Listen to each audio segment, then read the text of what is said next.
大家好，我是大方，今天和大家分享冷热两款柠檬红茶的制作方法，以及如何避免柠檬茶发苦的实用小技巧。我们需要用到的原料有柠檬、冰块、红茶包和糖。红茶尽量选择锡兰红茶。首先我们来泡红茶，我这个杯子的容量是350毫升左右，倒入一半的开水，浸泡5到10分钟。接下来我们来挑选柠檬，尽量选择形状圆润、按压有弹性、掂一掂重量比较重的柠檬。而这个柠檬它的形状不是很饱满，表皮硬且没有弹性，掂一掂觉得重量也较轻。这种柠檬的皮一般比较厚，需要经过处理才能制作柠檬红茶。让我们来看一下两个柠檬的切面，可以看见两个柠檬的皮一厚一薄。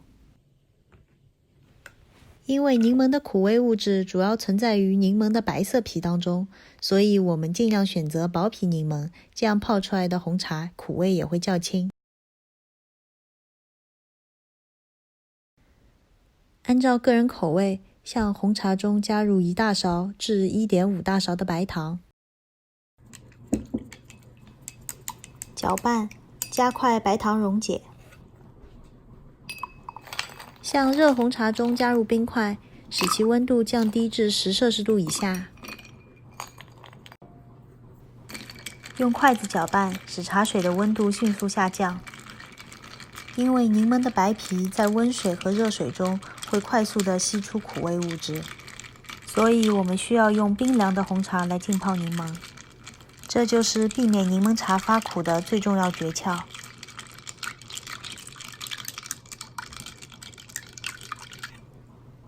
半个薄皮柠檬切片，加入冷红茶中。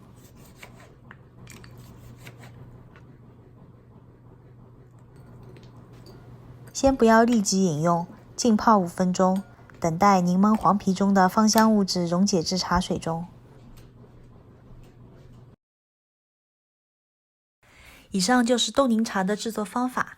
有的网友可能会说，那如果我挑到了厚皮柠檬，或者我想喝热的柠檬红茶，那么该怎么办呢？所以接下来我会跟大家介绍另外一种柠檬茶的冲泡方法。首先泡一杯红茶，冷热皆可。加入白砂糖，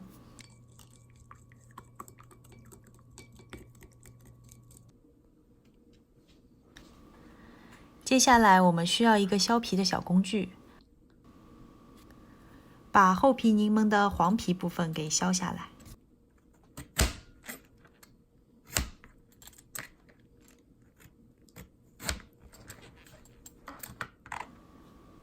大家可以看到，这上面基本上没有白色的柠檬皮，这样无论用冷水还是热水泡，泡出来都不会苦。把削好的柠檬皮加入红茶中，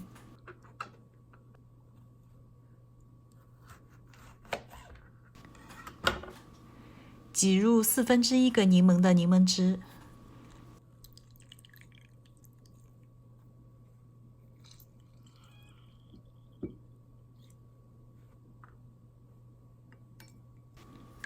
搅拌均匀，浸泡5分钟后饮用。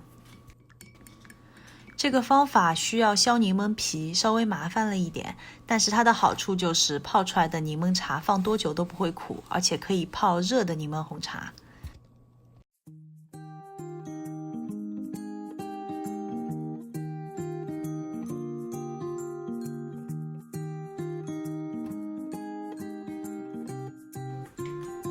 今天的视频内容就是这样，我是大方，我们下次再见。